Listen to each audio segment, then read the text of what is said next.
함께 읽은 말씀을 통해서 간절히 기도하면이라는 제목으로 말씀의 은혜를 함께 나누기를 원합니다. 길을 가는 한 아버지와 그의 어린 아들이 있었답니다. 그들은 손을 잡고서 아주 오랜 시간 함께 걸어가고 있었는데요. 그리고 그때 이 어린 아들은 아버지가 곁에 있으며 자기가 그 아버지의 아들이라는 사실과 또 아버지가 자기를 사랑하고 있다는 사실을 알고 걸어가고 있었습니다. 거기에는 어떤 불확실함도 없었죠. 그러더니 갑자기 아버지가 어린 아들을 번쩍 들어 올려서는 전에 없이 끌어안고 아들의 볼에 키스하며 공중에서 몇 바퀴를 돌렸습니다. 아들에 대한 사랑을 담아서 아버지가 그렇게 행동을 한 것입니다. 그리고 난 뒤 아버지는 아들을 다시 땅에 내려놓았지요. 그런데 이 경험은 아들에게 있어서 아버지의 사랑을 색다르게 체험하는 계기가 되었습니다. 곧 아버지와 아들의 관계는 언제나 변함없이 계속되는 것이었는데요. 항상 옆에 있고 같이 하는 아버지인데 어느 순간 그 아버지가 아들을 들어 올리고 끌어안고 빙빙 돌리는 그 행동을 하게 되니까요. 아들이 아버지가 나를 사랑하고 있구나 실제적으로 깨닫게 되었다는 겁니다. 뭔가 체험으로 알게 되었다는 것이죠. 아마도 이런 모습들 우리가 살아오면서 아니면 자식을 키워가면서 경험했었을 그런 모습인데요. 그런데 생각해보면 이와 같은 모습은 우리와 하나님과의 관계 속에서도 동일하게 나타나는 것 같습니다. 곧 우리에게 있어서 하나님 어떻습니까? 언제나 우리와 함께 하시며 우리를 사랑하시고 항상 우리 곁에서 같이 하는 분이십니다. 예전에도 그러셨고 오늘도 동일하시며 내일도 역사하시는 분이십니다. 마치 어떤 사람이 꿈을 꿨는데요. 해변가를 걸어가는데 지나온 발자국이 선명하게 나 있더랍니다. 그리고 그 발자국은 자기의 인생을 그대로 보여주더랍니다. 그런데 놀라운 것은 그 발자국을 보는데 자기 혼자 것만이 있는 것이 아니라 누군가 옆에 또 다른 사람의 발자국이 같이 있더라는 거예요. 그래서 누구의 발자국인가 보니까 바로 주님의 발자국이었다는 거죠. 주님께서 계속해서 자기와 나란히 함께 걸어오셨더라는 것입니다. 이렇게 하나님은요 우리와 함께 하시며 동행하시는 분이십니다. 그런데 잘 보십시오. 언제나 우리와 함께 하시는 하나님이신데요. 때로 우리로 하여금 색다른 체험을 하게끔 만드실 때가 있습니다. 특히 하나님의 사랑을 뜨겁게 경험하도록 만드실 때가 있어요. 아멘. 마치 아버지가 아들을 들어올리고 껴안듯이 정말 하나님이 살아계시고 역사하시는구나 라는 것을 뜨겁게 경험하도록 만드실 때가 있다는 겁니다. 아멘. 여러분 그때가 언제일까요? 바로 그때는 하나님의 때이지요. 하나님께서 일하시고 응답하시며 은혜를 주시는 때입니다. 내가 정하고 내가 택하는 것이 아니라 하나님이 정하시고 역사하시는 바로 그때. 그래서요 그때가 우리에게 임하면 어떻습니까? 정말 우리는 상상할 수 없는 것을 경험하게 되는 겁니다. 정말 하나님이 하실 수 있는 일을 경험하게 되는 거죠. 따라서 사랑하는 여러분, 지금 우리가 2016년도를 시작해서 두 번째 주를 맞이하고 있는데요. 정말 간절히 소망하기는 여러분 모두에게 이런 놀라운 은혜가 넘쳐나시기를 주님의 이름으로 축복합니다. 정말 하나님의 때가 늘 임하여서 은혜를 경험하시고 그 은혜를 계속해서 증거하시는 삶이 되셨으면 좋겠어요. 자, 그런데요 우리가 이처럼 하나님의 때를 바라보며 하나님의 은혜를 바라보며 나아가는데 잘 생각해보면 그 때를 소망하면서 나아가는 우리들이 꼭 해야 할 일이 있는 것 같습니다. 아니 주님께서 말씀하신 바 꼭 해야 할 일이 있습니다. 그것이 무엇일까요? 예, 바로 그것은 기도입니다.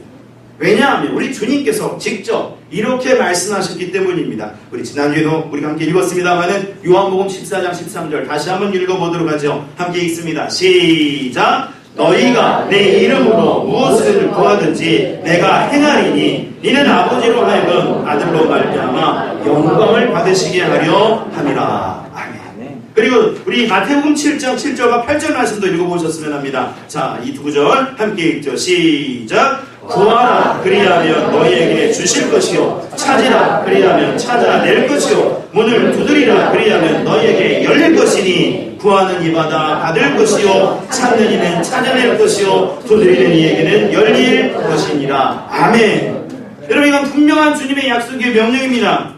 그것은 바로 기도할 때 응답이 오고 하나님의 때가 임하게 된다는 거지요. 특히 기도는 소극적으로 주시기만을 기다리는 것이 아니라 적극적으로 그때를 앞당겨 경험할 수 있도록 만든 통로가 되는 겁니다. 그러니 어떻습니까? 더욱더 기도하고 기도해야 되겠죠. 정말 기도에서 하나님의 응답하심을 경험하면서 살아가야 되는 거예요. 그리고 그 은혜 속에 복음을 증거하고 하나님의 역사를 나타내는 삶이 되어야 된다는 것입니다. 그럴 때 오늘 함께 읽으신 말씀은요, 우리에게 이 기도에 대한 귀한 도전과 깨달음을 주시는 것 같아요. 특히 어떻게 그러면 기도할 건가, 우리 지난주에도 함께 들었습니다만은 거기에 이어서 어떻게 기도할 건가라고 하는 부분에 대해서 큰 도전을 주는 것 같습니다. 자, 그럼 오늘 말씀 한번 보시겠습니다. 오늘 말씀 구약에 있어서 대표적인 기도의 사람 한나에 대한 그런 말씀인데, 자, 먼저 10절을 말씀 한번 같이 한번 읽어보시죠. 10절입니다. 함께 읽습니다. 시작. 한나가 마음이 괴로워서 여호와께 기도하고 통곡하며. 아멘. 말씀 보십시오. 한나가 마음이 괴로워서 하나님께 뭘 했다고 그럽니까? 기도했다고 그러죠. 그럼 한나에게 어떤 마음의 괴로움이 있었기 때문에 그런 것일까요? 말씀을 보니까요, 그 앞부분을 보니까 한나의 남편은 엘가나라는 사람입니다. 근데 이 두 사람 사이에 자식이 없어요. 예숙하게도 정말 자식이 없었습니다. 그런데 그 와중에 엘가나가요, 다른 부인을 얻게 된 것 같은데 그게 바로 그 부인 이름이 분인나라고 하는 여인이었죠. 근데 이 여인에게서는 자식이 있었습니다. 따라서 이 분인나라고 하는 그 부인은 자식이 하나도 없는 이 한나를 수시로 공격을 했습니다. 한나의 마음을 괴롭게 하고 아프게 했던 거죠. 가장 가깝게 지내는 사람인데 가장 한나를 괴롭게 만드는 그런 사람이 되었다는 거예요. 바로 그때 그 괴롭고 힘든 상황 속에서 한나가 무엇을 했다는 겁니까? 예, 그렇습니다. 기도했다는 거예요. 하나님의 응답의 때를 바라보면서 기도했습니다. 그러면 어떠한 모습으로 기도를 했을까요? 자, 첫 번째, 성전에서 기도를 했다는 겁니다. 자, 우리 옆에 있는 분들 손잡아주면서 이렇게 인사하겠습니다. 성전에서 기도합시다. 시작. 성전에서 기도합시다.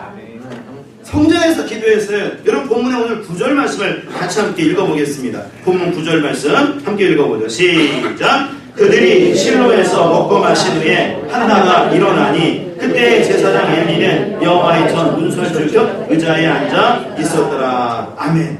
말씀을 보니까 그들이 실로에서 먹고 마셨다고 하는데요, 여기서 그들이란 엘가나와 한나를 말하는 것이겠죠. 그러면 왜 이들이 실로에 갔으며 거기에서 음식을 먹은 걸까요? 그 이유는 오늘 본문 말씀 우리가 읽지 않았습니다만 그 앞부분에 보니까 거기에 이렇게 적혀 있어요. 사무엘상 1장 7절인데요. 자, 성경을 보시거나 스크린에 나와 있습니다. 제가 읽어드립니다. 매년 한나가 여호와의 집에 올라갈 때마다 남편이 그같이 하매 분인나가 그를 격분시킴으로 그가 울고 먹지 아니하니. 보십시오. 매년마다 엘가나와 두 아내와 함께 여호와의 집에 갔다고 하지요. 여기서 여호와의 집은 바로 아직 성전이 지어지기 전이기 때문에 성막이 있는 곳일 텐데요, 이 성막이 실로에 있었습니다. 그래서 거기에, 그러니까 성전입니다. 성막인데요, 실질적으로는 그렇지만 이 성막에 온 가족이 갔다는 거예요. 그리고 거기에서 제사를 드렸고요, 그 제사 후에 규례에 따라서 식사를 같이 했다라고 하는 그런 것이겠죠. 그런데 보십시오. 그때에도 이 분인나가 보니까 한나를 막 괴롭게 만들었다라고 그래요. 크게 조롱을 하고 그녀의 마음을 아프게 만들었던 거죠. 그래서 성막에 왔는데도 불구하고 한나가 막 괴로워가지고 울면서 아무것도 먹지 않는 상태가 되었다는 겁니다. 그럼 여기서 한 가지 귀중한 사실을 깨닫게 되는 것 같아요. 그건 바로 이 성막에서 분인나가 한나를 괴롭혔다면 사실 누구나 보면은요, 우리의 삶을 가만히 보시면 분인나 같은 존재가 존재할 수 있다는 걸 생각할 수가 있습니다. 누구이든지 그래요. 그리고 이 분인나 같은 사람이 성막, 즉 요즘으로 치면 뭐가 되는 겁니까? 교회가 되겠죠. 교회에서도 괴롭힐 수 있다는 거예요. 교회이니까 그런 일이 없겠거니, 그게 아닙니다. 교회에서도 그런 일이 발생할 수가 있다는 거죠. 왜냐하면 지금 보니까 한나가 바로 여호와의 집에 올라가서 괴롭힘을 당하고 있었다고 말씀하고 있기 때문입니다. 그런데 바로 이런 상황에서 한나가 무엇을 했다고 그럽니까? 보십시오. 한나가 여호와의 집에서 기도를 시작했다고 그러는 거예요. 사실 말씀을 보면 한나의 남편이 엘가나가요, 심히 괴로워하는 이 한나를 두고 위로를 했다고 그래요. 울면서 아무것도 먹지 않은 한나한테 얼마나 마음이 아프자, 내가 열 아들보다 더 낫지 않냐 그러면서 얼마나 위로했는지 모릅니다. 그래서 마음이 많이 풀려가지고 이제 오늘 말씀을 보니까 식사를 한 후에라고 그러니까요, 남편과 같이 이렇게 한나가 식사를 했던 것 같아요. 하지만 이러한 위로가요, 한나의 그 깊은 상처를 다 치료한 것은 아니라는 거죠. 그녀의 그 불임과 분인나로 인한 마음의 괴로움을 다 치료할 수는 없었다는 겁니다. 그래서 보다 더 근본적인 해결이 필요했던 한나가 바로 그곳에서, 성전에서, 그 성막에서 기도하기 시작했다는 거예요. 바로 여호와의 집 성전에서 기도하기 시작했다는 거죠. 그리고 그렇게 기도하는 중에 결국 얼굴에 근심빛이 사라지게 되는 하나님의 응답의 역사를 그가 맛보게 되었다는 것입니다. 그럼 여기서 보십시오. 이 말씀 속에서 기도에 대한 귀한 도전을 받게 되죠. 그건 바로 우리들도 성전에서 기도해야 된다는 거예요. 그래야 하나님의 놀라운 축복의 역사를 그렇게 누리게 된다는 거죠. 근데 이 말을 듣고 있으려니까 이러한 질문이 생깁니다. 그렇다면 집에서 기도하면 안 됩니까? 학교나 일터에서 기도하는 것은 잘못된 겁니까? 꼭 성전에 나와서만 기도해야 됩니까? 이런 질문이 생깁니다. 어떻습니까? 여러분, 다른 곳에서 기도하면 안 되고 오직 성전에서만 기도해야 된다. 그래야만 응답이 되는 겁니다. 이렇게 말씀할 수 있는 겁니까? 아니죠. 어디서든 기도하면 됩니다. 어디를 가든지 어느 곳에 있든지 어떤 시간이든지 여러분 그 시간을 통해서 기도하면 돼요. 하나님은 그 기도를 받으시고 또 응답하실 것입니다. 그런데 여기서 왜 굳이 성전을 강조하는 걸까요? 왜 성전에서 기도하라고 강조하는 걸까요? 그 이유는요, 성전에서 기도할 때 정말 그곳을 온전한 기도의 골방으로 만들어갈 수 있기 때문에 그래요. 여러분, 우리 예수님께서 말씀하실 때, 기도에 대해서 가르치실 때 살아나게 보이려고 외식함으로 기도하지 말고 기도의 골방으로 가서 문을 닫고 은밀히 하라 그랬잖아요. 이게 진짜 골방으로 들어가서 하라는 의미가 아니지 않습니까? 정말 하나님을 바라보고 기도하라는 의미가 되지 않겠어요? 그럴 때 그 목적을 이루며 기도하는 곳 있는 것이 어디냐면 바로 성전이 된다는 거예요. 성전에 나와서 기도하면 집중하게 되고요, 하나님만을 바라보게 되고요, 기도할 수 있습니다. 다른 곳에 신경을 뺏기지 않게 되는 거예요. 그래서요, 예를 들어서 이런 겁니다. 여러분, 집에서 한번 기도해야 된다고 해보세요. 기도하는데 전화벨은 왜 이렇게 정확하게 맞춰서 그때 울리는지 몰라요. 그러죠? 기가 막히게 알고 그 시간에 꼭 이렇게 맞게 전화를 합니다. 또 기도하는데 어떻게 그렇게 알고 방문을 하는지 초인종을 눌러요. 그리고 왜 이렇게 또 잡념도 많이 생기고, 그렇지 않아도 성전 나와서 기도할 때 잡념도 생기지만, 그럴 수 있지만은요, 왜 이렇게 더 많이 생기는지 모릅니다. 혼란스러워요. 그러나 성전에서는 그렇지 않습니다. 집중할 수가 있어요. 온전히 매달릴 수가 있다는 거죠. 하나님 앞에 모든 것을 가리면서 나아갈 수가 있다는 겁니다. 그래서 지금 한나도 보십시오. 사실 그녀가 집에 있을 때 기도를 안 했겠습니까? 또 살아가면서 순간순간 하나님을 바라보는 삶을 잃어버리는 그런 모습을 보였겠습니까? 아니죠. 분명 그녀는 늘 하나님만을 바라보는 삶을 살았을 것입니다. 하지만 그녀가 성전에 올라갔을 때 하나는 그 기회를 딱 붙잡아서 버리지 않았어요. 온전히 집중할 수 있는 그 성전에서 하나는 정말 집중해서 기도하기 시작을 했고요. 그럴 때 결국 하나는 하나님이 베푸시는 놀라운 역사를 경험할 수 있었다는 것입니다. 그러면 사랑하는 여러분, 기도하기를 바라는 하나님의 뜻을 따라서 기도하시며 나가실 때 그 어느 곳이 아닌 성전으로 더 많이 나오셔서 기도하시는 저 여러분들의 삶이 되시기를 주님의 이름으로 기원드립니다. 살아있는 모든 장소에서, 살아가는 모든 장소에서 기도해야 되겠지만, 기도할 일이 있었을 때 성전에 나와 교회에 와서 열심히 기도하셨으면 좋겠어요. 그래서 기도하는 중에 하나님의 역사, 그 은혜를 경험하시고 그 은혜로 승리하며 나갈 수 있는 저와 여러분들의 삶이 되시기를 예수님의 이름으로 축원드립니다. 두 번째로요, 오늘 말씀 보니까 이 한나의 기도를 보니까 이런 기도의 모습이었습니다. 그건 바로 간절히 기도했다는 것입니다. 다 옆에 있는 분들 다시 한번 손잡아주면서 간절히 기도할 때 응답이 있습니다. 시작! 간절히 기도할 때 응답이 있습니다. 간절히 기도했어요. 여러분, 오늘 이 한나가 여호와의 집에서 기도하는 모습을 보시면 참으로 뚜렷하게 드러나는 특징 하나가 있는데, 그건 바로 정말 간절히 기도했다는 거예요. 얼마나 간절히 기도했는지요, 그 모습을 우리는 몇 가지 모습으로 발견할 수가 있습니다. 첫 번째, 다시 한번 우리 10절 말씀 읽어볼게요. 10절 말씀 읽겠습니다. 시작! 한나가 마음이 괴로워서 여호와께 기도하고 통곡하며. 한나가 기도하는데 통곡했다고 그랬죠. 그냥 가슴에 맺힌 그 서러움과 그 괴로움들을 토해내면서 어떻게 아뢰면서 하나님께 있는 그대로 다 나아갔다는 그런 말씀이 될 겁니다. 요즘으로 치면 막 소리를 지르며 그야말로 하나님께 간구하며 아뢰는 통성기도했다는 의미가 될 수 있을 것 같아요. 두 번째로요, 12절을 한번 보세요. 여러분, 12절 말씀 본문에 12절 말씀을 보시면 이렇게 증거합니다. 자, 우리 같이 함께 읽어보시죠. 시작! 그가 여호와 앞에 오래 기도하는 동안에 엘리가 그의 입을 주목한지요. 여러분, 말씀 보십시오. 한나가 기도하는데 어떻게 기도했다고요? 오래 기도했다고 그러잖아요. 너무나도 간절하기 때문에 하나가 정말 오랫동안 기도했다는 거예요. 하나님의 때를 바라보면서 오래 기도했다는 거죠. 사실 이 오래라는 말씀 속에서는요, 이 기도 시간 자체가 오래가 되었다, 오랫동안 기도했다는 의미도 되지만, 사실 이 기도함 자체가 오랫동안 기도해 왔다는 의미도 될 수 있을 것 같아요. 그런 마음으로 이 한나가 기도했다는 거죠. 한나는 그렇게 오랫동안 하나님의 은혜를 바라보며 기도했어요. 포기하지 않고요. 그리고 세 번째, 13절을 보겠습니다.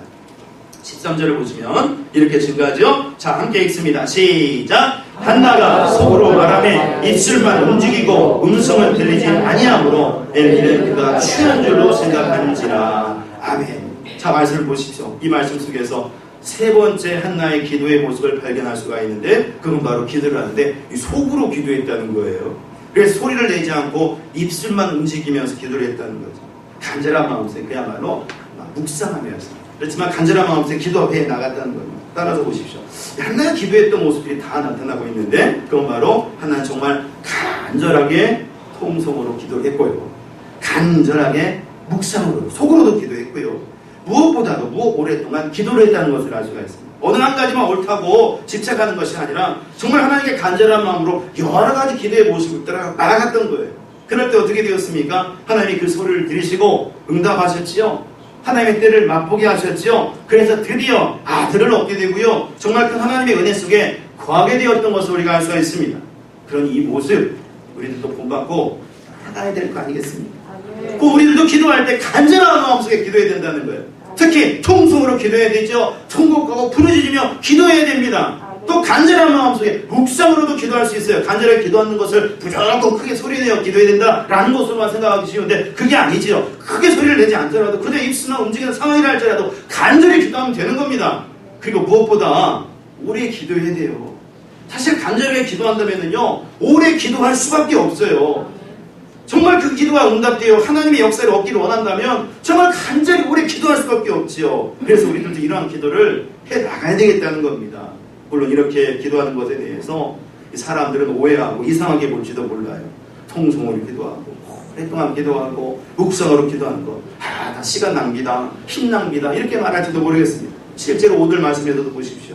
한나가 기도를 하는데 그 모습을 누가 보고 있었다고 그럽니까? 예, 바로 여호와의 집에서 있었던 제사장인 엘리가 보고 있었다고 그럽니다. 그런데 이 엘리가 간절히 기도하던 이 한나를 보고 뭐라고 그랬어요? 그녀가요, 술에 취한 것 같다, 이렇게 생각을 했어요. 그도 그럴 것이, 한 번은 막 소리를 지르더니 하나님을 찾다가 갑자기 조용해지더니 입술만 계속 하면서 움직이는 겁니다.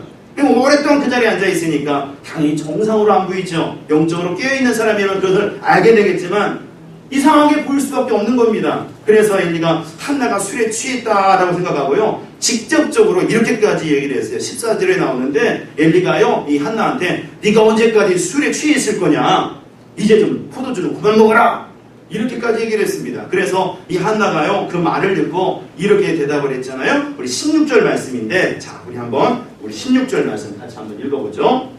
읽습니다. 시작. 당신의 여종을 악한 여자로 여기지 마옵소서. 내가 지금까지 말한 것은 나의 원통함과 격분됨이 많기 때문이니라 하는지라. 아멘. 무슨 말이에요? 지금 자신이 술에 취한 게 아니라 정말 원통하고 화가 나는 여러 가지 상황들, 정말 답답한 문제의 상황 속에서 하나님께 기도한 것입니다 라고 말한 거예요.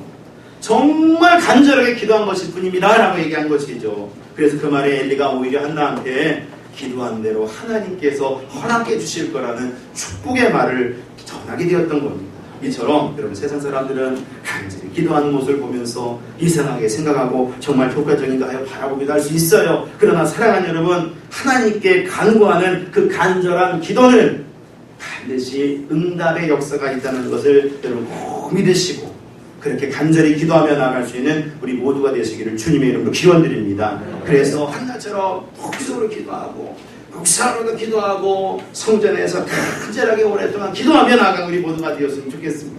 그래서 이 한 해를 통해서 하나님이 이루시는 그 독특한 하나님의 놀라운 그 체험들, 은혜의 역사를 여러분 계속해서 경험해 가시고 그 가운데 복음을 나타내며 나아가는 우리 모두의 삶이 되어주시기를 예수님의 이름으로 축원드립니다. 기도하겠습니다.